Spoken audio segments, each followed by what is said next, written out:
देखेंगे इसमें हमारे पास नेक्स्ट जो हमने लास्ट क्लास में डिस्कस किया था, कि आपके टाइप्स ऑफ इक्वेशंस क्या होती हैं, बैलेंस इक्वेशंस, अनबैलेंस इक्वेशंस, ये सारी चीज़ें हमने लास्ट क्लास में डिस्कस करी थी। तो अभी हम लोग नेक्स्ट लेक्चर में देखेंगे कि टाइप्स ऑफ रिएक्शंस कौन कौन सी होती हैं और उसमें कौन कौन से पार्ट हमें पढ़ने हैं। तो एक एक करके हम लोग इसमें डिस्कस करते हैं। देखते हैं इसमें टाइप्स ऑफ रिएक्शंस। तो टाइप्स ऑफ रिएक्शन हमारे पास जनरली क्या होती है, 7 टाइप की होती है। तो 7 टाइप की कौन कौन सी होती हैं, that means first one is combination reaction, next one is decomposition reaction, and next one is displacement reaction, और next one is double displacement reaction, and next one is oxidation reactions, and exothermic and endothermic. हमारे पास ये 7 type की reactions होंगी जिनको हम लोग discuss करेंगे। तो एक एक करके हम लोग इसमें समझेंगे कि कैसे ये रिएक्शन काम करते हैं और कैसे क्या इस पर प्रोसेस होता है, इसके बारे में इन डिटेल में हम लोग समझेंगे। तो ठीक है, इसमें आगे बढ़ते हैं। तो फर्स्ट वन अगर हम लोग बात करें इसमें, तो फर्स्ट हमारे पास कौन सी है, कॉम्बिनेशन रिएक्शन। तो कॉम्बिनेशन रिएक्शंस क्या होती है, and the reactions and which reactions in the 2 और more reactant is a combine and the form a single product बना लीजिए। दैट मीन्स अगर सिंपल वे में समझें, that means A plus B is form to A B.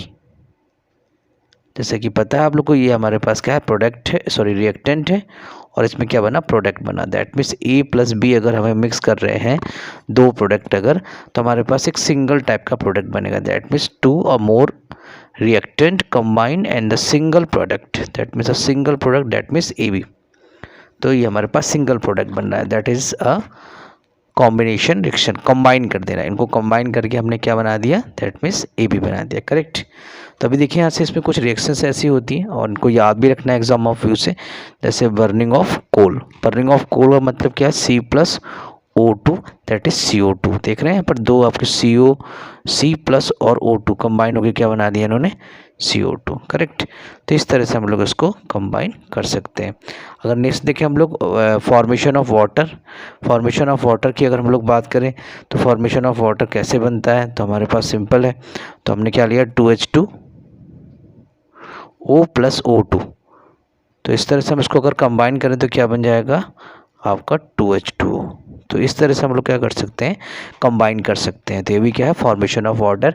याद रखिए exam में direct पूछ लेता है कि फॉर्मेशन ऑफ वाटर क्या होता है, तो आपको ये रिएक्शंस देनी पड़ेंगी, करेक्ट। सो अगर हम थर्ड वाले की हम लोग बात करें, तो थर्ड वाले में क्या होता है, दैट इज CaO और दूसरा H2O। अगर इसको हम लोग कंबाइन करें तो क्या बनाएगा, दैट मीन्स CaOH का होल ट्वाइस। इसका फॉर्मूला जरूर याद रखिएगा कि हम लोग इसको CaO को क्या बोलते हैं, आपका क्विकलाइम, और आपका जो स्लक्लाइम होता है CaOH का होल ट्वाइस। तो ये भी क्या हमारे पास एक कॉम्बिनेशन बन रहा है, तो इस बात को भी आपको याद रखना है, करेक्ट। तो इसी तरह हमारे पास पहले ही हमारी रिएक्शन है कॉम्बिनेशन रिएक्शन। नेक्स्ट अगर हम लोग इसमें देखें, नेक्स्ट हमारे पास रिएक्शन कौन सी होती है, that is a decomposition reaction. तो डिकम्पोजिशन रिएक्शन क्या होती है, तो इसकी बात करेंगे। Decomposition reaction, the reaction is which is the component is split on a two or more substance decompose reaction. मतलब क्या हो रहा है कि यहाँ पर हमारे पास एक सब्सटेंस है A, और A को हमको क्या कर रहे हैं, दो पार्ट में ब्रेक हो गया, B प्लस C। मतलब एक सिंगल सब्सटेंस क्या हो रहा है, दो पार्ट में ब्रेक हो रहा है, तो हम इसे क्या बोलेंगे, डिकम्पोजिशन रिएक्शन। अब हमारे पास डिकम्पोजिशन में भी हमारे पास जो डिकम्पोजिशन रिएक्शंस होती हैं, वो भी हमारे पास कुछ 3 टाइप की होती हैं। Decomposition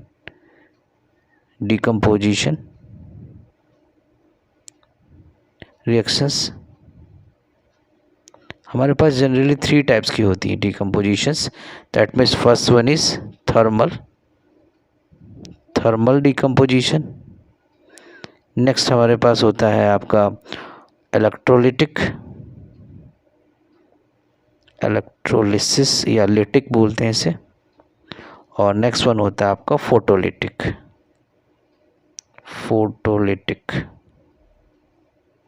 correct. तो हमारे पास 3 टाइप की होती हैं, इसको हम लोग डिटेल में भी अभी समझेंगे। तो अगर मैं थर्मल की बात करूं, तो थर्मल में क्या होता है, थर्मल सिंपल सी बात क्या है, थर्मल में आपके पास क्या होगा कि जनरली जो हीट से रिड्यूस हो जाए, किससे, हीट से।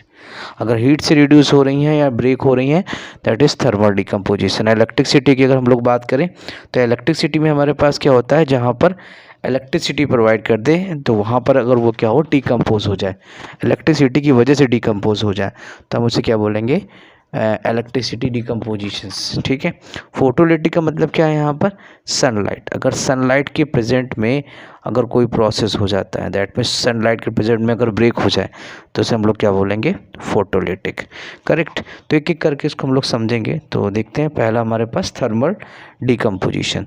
थर्मल डिकम्पोजिशन की अगर हम लोग बात करें, थर्मल डिकम्पोजिशन क्या होता है, that means thermal decomposition is what, when the decomposition of the carried out by the heating. मैंने बोला ना फर्स्ट में, इसमें हीट की वजह से कैरीड आउट हो जाए। दैट मीन्स अगर मैंने जैसे FeSO4 है, 2FeSO4, अगर मैं इसको हीट दे दूं, दैट मीन्स इसमें हीटिंग कर दी, तो क्या बनाएगा आपका ferrous oxide, ferric oxide, sulphur dioxide और सल्फर ट्राईऑक्साइड।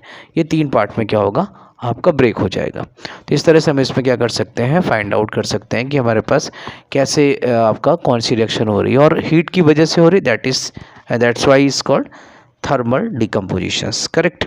और ये बात भी याद रखिएगा कि जो हमारे पास ये FeSO4 बनता है वो कैसा कलर होता है, ग्रीन कलर का होता है। करेक्ट। और हमारे पास अगर हम इसकी बात करें फेरिस ऑक्साइड की, तो इसके भी याद रखिए कैसा होता है, रेड ब्राउन कलर। ये बहुत ज़्यादा पूछा जाता है कि किस फॉर्म में मिलता है, और इसी फॉर्म में आपको ये जो आपके मेटल होता है ना आपका आयरन्स, तो आयरन भी जो हमारे पास रेड ब्राउन कलर का जो एक आप बोलते हैं ना रस्टिंग हो जाना, रस्टिंग, तो रस्टिंग की जो लेयर बनती है वो इसी की बनती है। करेक्ट। तो रस्टिंग की भी याद रखिएगा, रस्ट लग जाता है, अभी लास्ट में हम लोग डिस्कस करेंगे कोरेजन वाले पोर्शन में, तो इसमें भी रस्टिंग कैसे लगती है उसकी बात करेंगे। तो रस्टिंग कैसे लगती है और रस्टिंग कैसे आता है, तो ये Fe2O3 इसी की फेरिस ऑक्साइड की ही लेयर बन जाती है, that is red brown colour. Correct. Same way में अगर हम इसकी बात करें तो इसको देखेंगे, तो नेक्स्ट हमारे पास जो रिएक्शन है, तो हम लोग इसमें भी क्या कर रहे हैं, आपका CaCO3 लाइम स्टोन, इसी को हम लोग क्या बोलते हैं, आपका जो लाइम स्टोन होता है इसी को हम लोग सिंपल नेम में संगमरमर बोलते हैं। संगमरमर का पत्थर होता है एक, जो हम लोग टाइल्स वगैरह यूज़ करते हैं, संगमरमर, उसका भी फॉर्मूला इसी को बोलते हैं। तो मार्बल टाइप का होता है, मार्बल बोलते हैं इसे। तो मार्बल का भी फॉर्मूला हमारे पास क्या होता है, CaCO3। करेक्ट। और इसी को भी हम लोग अगर हीट करते हैं तो 2 फॉर्म में ये ब्रेक हो जाता है, that means CaO that is quicklime and CO2 that is carbon dioxide. Same way में आपका पीबी आपका जो लेड होता है, that is PB lead nitrate. अगर इसको भी हम लोग क्या कर रहे हैं, हीट करेंगे तो ये आपके पार्ट में टूट जाएगा, दैट मीन्स आपका लेड ऑक्साइड और नाइट्रोजन डाइऑक्साइड और ऑक्सीजन गैस में क्या हो जाएगा, ब्रेक हो जाएगा। Just be due to heat की वजह से ऐसा हो रहा है। सारा प्रोसेस किसकी वजह से हो रहा है, हीट की वजह से हो रहा है, और बाकी कोई प्रोसेस नहीं, सिर्फ हीट आप प्रोड्यूस करते जाएंगे तो आपका वो डिकम्पोज हो जाएगा। करेक्ट।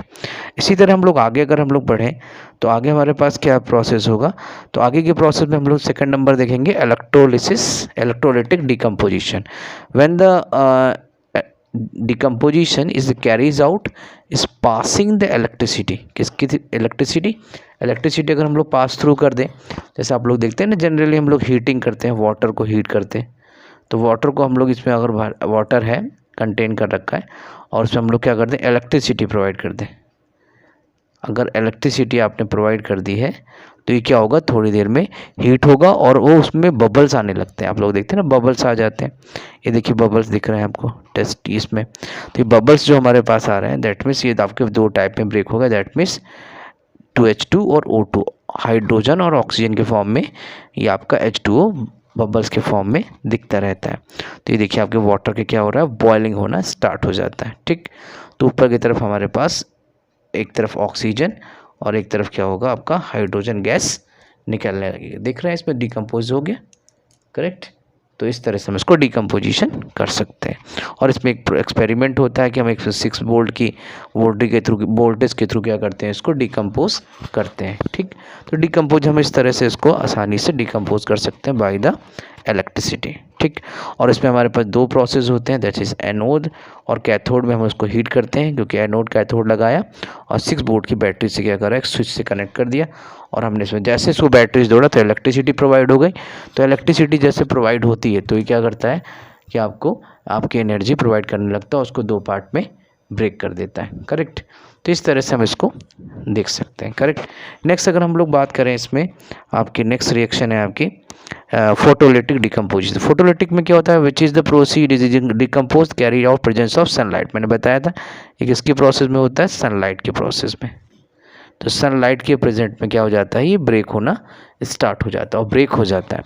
जब जैसे सनलाइट के उसमें ब्रेक होगा तो आप देख सकते हैं Ag आपका रिएक्टेंट क्या होता है, मोस्टली द एंडोथर्मिक। हमारे पास ये रिएक्शन एनर्जी रिलीज थोड़ी इनको नीड होती है एनर्जी, और इसी को हम लोग एंडोथर्मिक भी बोलते हैं। अब ये बात करेंगे कि एंडोथर्मिक और एक्सोथर्मिक क्या होते हैं। तो सनलाइट क्या करते हैं, रिलीज करना स्टार्ट कर दिए। दैट मीन्स आप देख रहे हैं सनलाइट AgCl में हमने दिया तो इसमें दो पार्ट में ब्रेक हो गया। इसी तरह AgBr को हमने ब्रेक किया तो ये भी क्या हो गया, AgBr में भी दो पार्ट में क्या हो गया, ब्रेक हो गया, करेक्ट। सिंपल एक चीज़ याद रखिएगा ये बात कि silver chloride is a turns the grey and exposures to sunlight. ये एक्सपोजर होती है सनलाइट की, तो ये भी बात आपको याद रखना है, करेक्ट। तो हमारे पास ये तीन टाइप हैं डिकम्पोजिशन के। नेक्स्ट हम लोग इसमें बात करेंगे डिस्प्लेसमेंट रिएक्शन। तो डिस्प्लेसमेंट रिएक्शन क्या होती है कि the chemical reactions and the more reactive element is displace the relative element on a salt solution. Reactive element और लेस रिएक्टिव, मतलब इसमें लेस रिएक्टिव का मतलब क्या है, लेस रिएक्टिव एलिमेंट क्या हो, जो एक दूसरे एलिमेंट से लेस हो। तो सिंपल सी बात क्या है कि हमारे पास एक ऐसा एलिमेंट है, ये एलिमेंट इससे ज़्यादा क्या है, Cu से ज़्यादा हाईली रिएक्टिव है, मतलब ये लेस रिएक्टिव है एलिमेंट है, तो इसको क्या करेगा, डिस्प्लेस कर देगा। और ये देखिए ये इसके प्लेस में आ गया और ये यहाँ पर क्या होगा, बाहर चला जाएगा। तो इस तरह से इसने डिस्प्लेस कर दिया, इसके प्लेस को डिस्प्लेस कर दिया, तो इसे हम लोग को क्या बोल रहा है, डिस्प्लेसमेंट रिएक्शन, करेक्ट। इसी तरह आपका Zn होता है, Zn भी क्या है, Cu से पावरफुल है या हाईली रिएक्टिव है, और Cu क्या है, लेस रिएक्टिव है। तो इसमें क्या होगा, वो उसको डिस्प्लेस कर देगा और यहाँ देखिए Zn यहाँ आ गया, यहाँ से इसके प्लेस में, और आपका Cu क्या होगा, यहाँ पर प्रोड्यूस हो जाएगा, क्योंकि हमारे पास जो Cu है वो लेस रिएक्टिव है और जो Zn है वो हाईली रिएक्टिव है। अगर इसकी बात करें तो Fe हमारे पास हाईली रिएक्टिव है और Cu ये क्या है, लेस रिएक्टिव है, करेक्ट। तो इस तरह से हम लोग इसको प्रोसेस को कर सकते हैं कंप्लीट। ओके, सो नेक्स्ट हम लोग देखेंगे आपका डबल डिस्प्लेसमेंट रिएक्शंस। तो डबल डिस्प्लेसमेंट रिएक्शन में क्या होता है कि आपके टू टाइम्स क्या करते हैं, दो कंपाउंड एक दूसरे को रिप्लेस करते हैं। That is a reactions and which a new substance is a form the exchange the ions between the two components. That means two components की बात करेगा। देख सकते हैं यहाँ से आपका Na, जब इसको हम लोग रिएक्शंस कराएंगे तो यहाँ से क्या होगा आपका Na2 और यहाँ से आपका Ba। देखिए दोनों क्या होगा, रिप्लेस होगा, इसने इसकी जगह ले ली, यहाँ पर ये हो गया, ये यहाँ इसके साथ कंबाइन होकर देखिए यहाँ आ गया SO4 के साथ, और ये Na कहाँ चला गया, Cl के साथ यहाँ चला गया। तो दोनों क्या हो रहे हैं, दो चीज़ें एक साथ रिप्लेस हो रही हैं, तो इसीलिए हम लोग इसे क्या बोल रहे हैं, double displacement reactions, correct. Double displacement इसीलिए इसको हम लोग बोल रहे हैं, क्योंकि दो चीज़ें, दो कंपाउंड अपने प्लेस को क्या कर रहे हैं, चेंज कर रहे हैं। एक चीज़ में याद भी रखिएगा, जो हमारे पास BaSO4 है, that is white precipitate is formed, is also called the precipitation reactions। ये पूछा जाता है, what is the precipitation reactions and this one is precipitation। that means यहाँ पर एक white आपको precipitate found होता है। एक चीज़ में ये भी याद रखिएगा, तो all the double displacement reaction is not a precipitate reaction। ये ऐसा नहीं है कि की सारी आपकी precipitate reactions नहीं होंगी, कुछ ही होंगे। और इसमें आप एग्जाम्पल भी देख सकते हैं कि जैसे हमारे पास KI है, पोटेशियम आयोडीन, तो पोटेशियम आयोडीन और लेड नाइट्रेट से रिएक्शन कराएगा तो क्या बनाएगा आपका PbI2, that means lead iodine, और ये येलो PPT देता है, यहाँ पर येलो प्रेसिपिटेट देगा, और यहाँ से KMNO3 that means potassium nitrate के फॉर्मेशन में बनेगा। सेम वे में आपको इसको भी देख सकते हैं कि आपका पोटेशियम ब्रोमाइड भी हमारे पास क्या है, ये रिएक्शन करता है जब भी BaI2 से बेरियम आयोडीन से रिएक्शन करेगा तो क्या बनाएगा आपका पोटेशियम आयोडीन, और दूसरा हमारे पास बेरियम आपका ब्रोमाइड, तो बेरियम ब्रोमाइड के फॉर्म में भी हमें मिलेगा। तो इस तरह से हम लोग क्या कर सकते हैं, इसको फॉर्मेशन कर सकते हैं। करेक्ट। आगे बढ़ते हैं इसमें आगे देखें तो एक्सोथर्मिक और एंडोथर्मिक। तो एक्सोथर्मिक कह रहा हूँ, ऑक्सीडेशन एंड रिडक्शन। इसके बाद हम लोग एक्सोथर्मिक और एंडोथर्मिक देखेंगे। ऑक्सीडेशन और रिडक्शन की हम लोग अगर बात करें तो ऑक्सीडेशन और रिडक्शन अगर हम लोग देखें तो ऑक्सीडेशन का मतलब क्या होता है, जब भी कोई भी अगर रिएक्शन है, the reaction just be the addition of the oxygen to the reactant, मतलब हमारे पास एडिशन हो, देख रहे हैं एडिशन, रिएक्टेंट में एडिशन हो और हाइड्रोजन क्या हो, रिमूव हो जाए। मतलब आप देख रहे हैं यहाँ पर आपका ऑक्सीजन नहीं था और यहाँ पर देखिए ऑक्सीजन क्या हो गई, ऐड हो गई। That means oxygen is add on. अगर ऑक्सीजन हमारे पास ऐड हो रही है तो हम उसे क्या बोलेंगे, ऑक्सीडेशन। करेक्ट। अगर आपके पास हाइड्रोजन रिमूव होता आपको अगर दिख रहा है तो भी हम क्या बोल रहे हैं उसे, आपका ऑक्सीडेशन। करेक्ट। तो आप देख सकते हैं यहाँ से, आपको देखिए इसमें Cu में क्या ऑक्सीजन नहीं है और यहाँ आके देखिए ऑक्सीजन ऐड हो गया, तो इसका मतलब क्या है, यहाँ से ये ऑक्सीडेशन रिएक्शन है। करेक्ट। सेम वे में अगर हम इसकी बात करें तो देखिए यहाँ पर हमारे पास Cu है और यहाँ पर देखिए हाइड्रोजन इसके साथ में ऐसे ऐड हो रहा है और यहाँ पर भी देखिए क्या हो रहा है, तो रिडक्शन हमारे पास कुछ ऐसी रिएक्शन जहाँ पर आप देख रहे हैं कि Cu भी निकल भी रहा है और ऐड भी हो रहा है, तो वहाँ पर हमारे पास ऑक्सीडेशन और रिडक्शन दोनों की बात करेंगे अभी। तो दोनों में हमारे पास रिडक्शन में भी यही प्रोसेस है, दोनों एक साथ भी प्रोसेस हो सकते हैं। That means addition of hydrogen, यहाँ पर हाइड्रोजन ऐड होगा और रिमूव क्या होगा, ऑक्सीजन। तो इसमें हमारे पास क्या हो रहा है, ऑक्सीजन ऐड हो रहा है ऊपर वाले में और रिमूव क्या हो रहा है, हाइड्रोजन। इस वाले की बात करें तो इसमें हाइड्रोजन ऐड हो रहा है और ऑक्सीजन क्या हो रहा है, रिमूव हो रहा है। तो ये बात ध्यान रखनी है, इसी के अकॉर्डिंग आपके देखिए इसमें लिखा भी है। दैट में देखिए इसमें ऑक्सीजन क्या हो गई, रिमूव हो गई, तो ऑक्सीजन रिमूव हो गई, दैट इज रिडक्शन। इसमें देख रहे हैं ऑक्सीजन ऐड हो गई, तो ये क्या होगा आपका ऑक्सीडेशन। तो इस तरह से हम लोग ऑक्सीडेशन और रिडक्शन का कॉन्सेप्ट समझ सकते हैं। तो यहाँ से हमारे पास वही चीज़ लिखी, और दोनों रिएक्शन अगर एक साथ हो रही तो both reaction, the reaction is oxidation and reduction, तो both reaction is occurred, that means as a given reaction is redox. इसी को अगर दोनों एक साथ हो रही हैं तो उसे हम लोग क्या बोलेंगे, रिडॉक्स बोलेंगे। करेक्ट। तो हमारे पास क्या है, taking the oxidation and reduction taking a place together, अगर दोनों एक साथ हो रही हैं that is redox reaction. Correct. इसके बाद हम लोग इसमें नेक्स्ट देखेंगे एक पॉइंट, इसमें आपके जो ये चीज़ चार्ट आपको याद रखना है। तो हमारे पास क्या है, अगर हमारे पास लॉस ऑफ इलेक्ट्रॉन है, ये बात ध्यान भी रखना, मैं पहले ही बता चुका, अगर लॉस ऑफ इलेक्ट्रॉन है, ऑक्सीजन है, तो हमें उसे क्या बोल रहे हैं, आपका रिडक्शन। अगर लॉस ऑफ हाइड्रोजन है तो हमारे पास क्या होगा, ऑक्सीडेशन होगा। करेक्ट। अब इसी तरह हमारे पास अगर मान लीजिए कि हमारे पास कोई भी एलिमेंट्स ऑक्सीजन और हाइड्रोजन दिख नहीं रहे, हमें समझ नहीं आ रहा कि हाइड्रोजन क्या है, कैसे, या हाइड्रोजन हमें दिख नहीं रहा या ऑक्सीजन नहीं दिख रहा, तो हम कैसे अगर आइडेंटिफाई करें, हमारे पास नहीं है।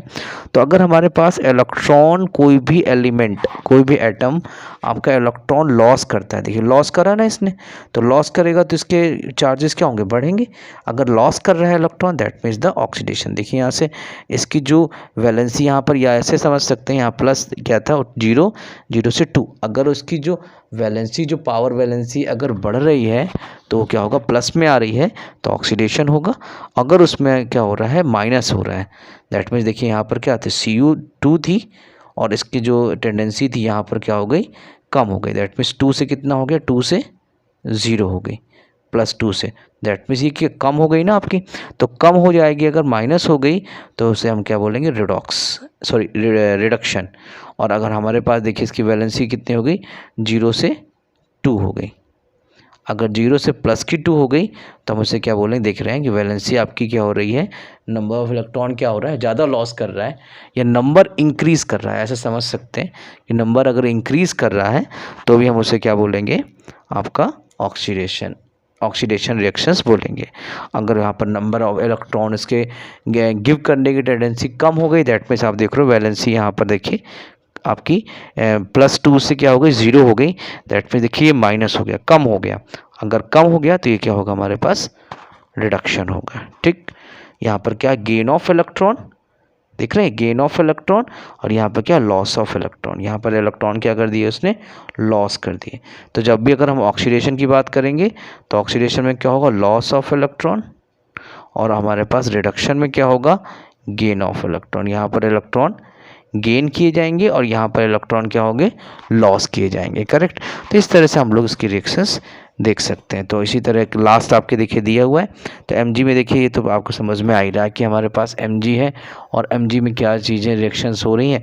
तो रिएक्शन क्या देखिए, इसमें ऑक्सीजन आपके पास है और हमारे पास Mg देखिए इसमें ऑक्सीजन गेन हो गया, तो हमारे पास क्या है, ये आपका ऑक्सीडेशन, और यहाँ पर देखिए O2 था और ये लॉस भी हो गया, तो यहाँ पर हमारे पास क्या है, रिडक्शन है। करेक्ट। तो इस तरह से हम इसको समझ सकते हैं।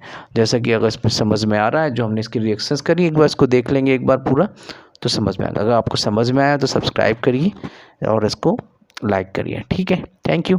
और इसमें एक चीज़ और, इसमें को रिवाइज ज़रूर करिएगा एक बार वापस से, और नेक्स्ट लेक्चर में हम इसकी कुछ स्पेशल टाइप की रिएक्शंस करेंगे जो कि इम्पॉर्टेंट हैं, जिस तरह का हम उसको बैलेंस करते हैं, ऑक्सीडेशन और रिडक्शन। और इसमें एक टॉपिक, 2 टॉपिक और रह गए, तो नेक्स्ट लेक्चर में उसको हम लोग कंप्लीट करेंगे। Okay, thank you.